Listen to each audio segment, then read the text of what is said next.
Hey everyone, I am back. I know it's been a while since I've been doing random things and trying to clean up my area. Yeah, it was pretty bad. But anyway, enough from that. I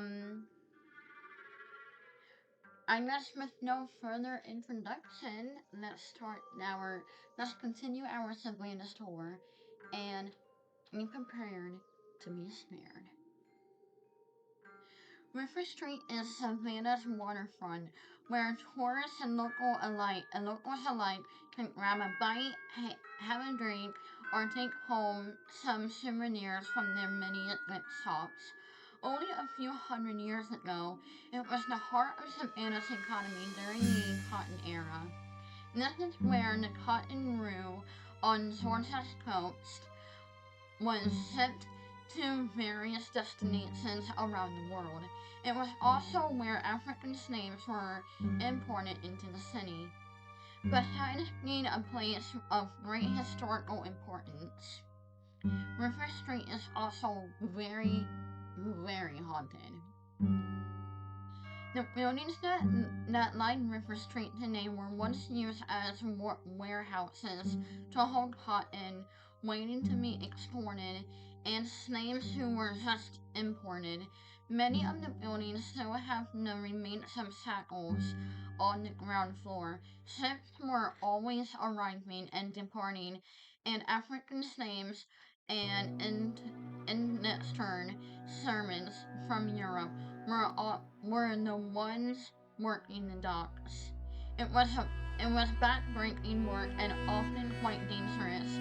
There was a sense of being worked to death in the hot sun or being crushed under thousands of pounds of merchandise, both of which happened quite often. Tens of thousands of slaves and workers died working on the docks of River Street. Thousands died building the docks and warehouses on the waterfront as well.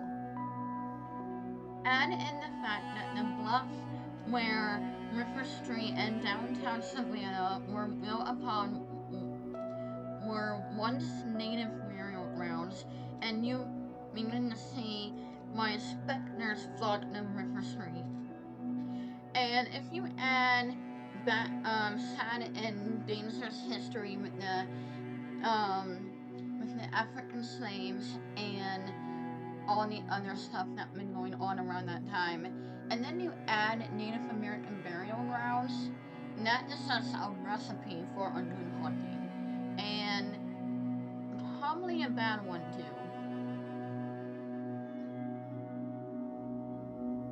Many have reported shadow people wandering around at night. The translucent spirits of the slaves and servants working on the docks can still be seen loading the boats. Some have heard the moaning and crying of slaves from the alleyways and warehouses where they were once held captive, along with the sounds of rattling chains from the shackles that held them down. When James Orlithgow arrived in present-day Savannah in 1733, he noted a large bluff up against the river, along with the surrounding marshes, and figured the landscape would be an excellent place to build a city given the natural defenses. He chose the bluff as a defensive position upon which Mohican building the town. Now, now known as Yakima Bluff, the area was where the Yakima tribe had already been living for at least a few decades. The Yakima tribe chose the area because it was a burial site of the Muskogee tribe, who were part of their ancestral lineage. And if I've pronounced any of these native tribes' names wrong, I apologize. The Yakama, oh, the Yakama Craw knew that living once the remains of their ancestors would allow them to draw upon their spiritual energy. Older folk began building Savannah on Yakuto bluff, either ignorant or dismissive of the fact that he was building on the musgrove burial ground. The set the stage for the hauntings of River Street and the spirits that inhabited the city of Savannah altogether.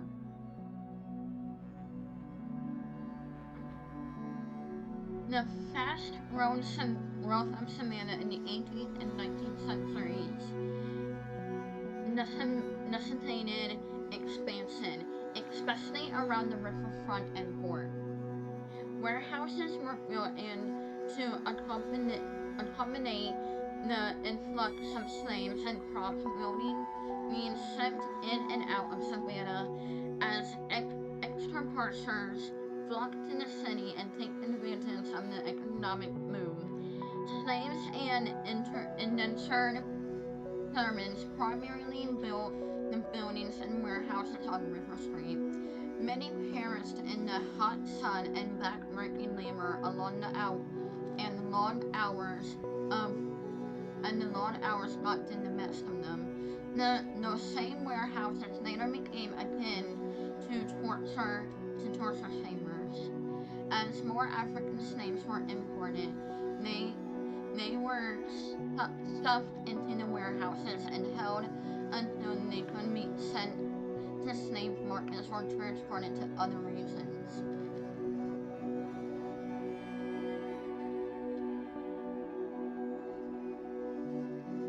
Maybe that was just their light reflecting off the mirror here, so I can lift my face or light.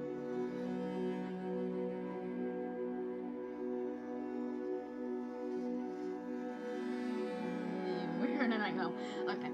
Who knows what untold tragedies took place within the warehouses?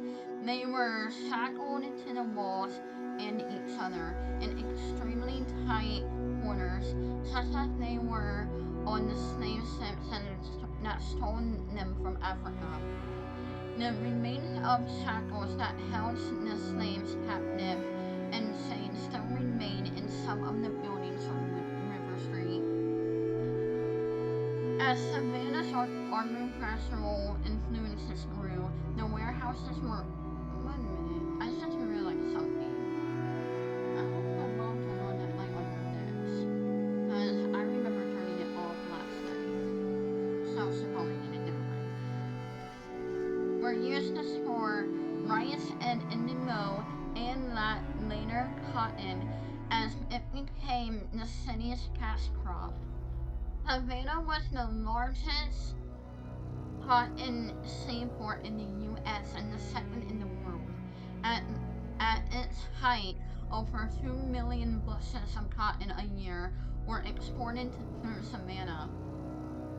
In other words, the merchants and factors who exported the cotton were under enormous pressure to make sure their crops shipped on time. They unloaded the responsibility onto the forced labor at the dusk. African slaves and indentured servants from Germany and Ireland were charged with loading the massive amounts of cotton onto the ships. It was back-breaking labor, and one could easily be crushed by thousands of pounds or so of cotton. And they often were. If they weren't crushed, they were overworked. Thousands of workers succumbed to hot southern sun, dying of heat exhaustion. Who knows what happened to the bodies of the many slaves who perished? One would like to think that they were sent back to their families for a proper burial, but the way their masters regarded them, it's easy to imagine that their corpses were simply tossed into the water, and their peers told to carry on as if nothing happened. servants, and dock workers who worked and died on the river street are very much alive and well. Their spirits haven't left River Street, and the dark energy from the tens of thousands of who died over the years can still be felt.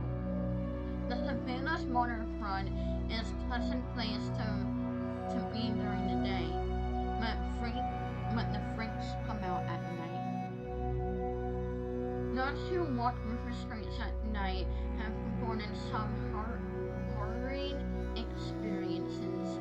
Many have caught glimpses of the slaves still hard at work on the docks, still loading the ships with whistles of cotton centuries after they've passed. Some of them, some of them have fresh wounds from being crushed or injured on the job. They Yet they continue to work. They're usually transparent and vanish as quickly as they appear.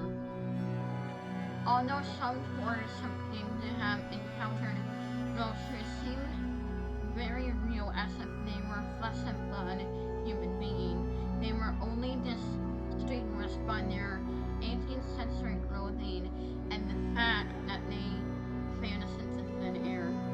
Others say that they've been followed during the river streets by strange shadow people, especially if they walk through the alleys. They have no discernible features except for their humanoid appearances. The warehouses which once housed slaves are now restaurants, hotels, and shops, but the dark energy of a people who were stolen and forced into life of servitude can still be felt inside the buildings that line River Street. Many feel a sad feeling upon entering the buildings on River Street. The slaves who were kept in the warehouses were often sold on Factor's Walk, which runs right behind River Street. Some were also held in the alleys between two streets. Many reports saying the apparitions of numerous African slaves awaiting their fate inside the warehouses. Others have heard the echoes of their moans and wails coming from the alleyways. The sounds of rattling chains have also been reported by tourists walking River Street in the dead of night. River Street may be the heart of Savannah, but there's so much more to see. Unlike other southern cities, Savannah is a compact and walkable city built before cars were the main form of transportation. This means everything you need is within walking distance. Factors Walk sits just behind River Street and is filled with local restaurants, boutique shops, and cozy cafes, and is also very haunted.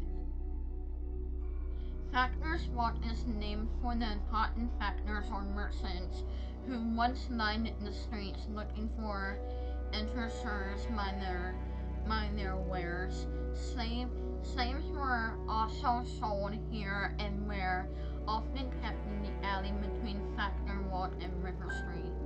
The moaning and cries of the slaves can still be heard in the alleyways, and strange shadow people have been seen moving around the area. Perhaps they were the same shadow people seen on River Street.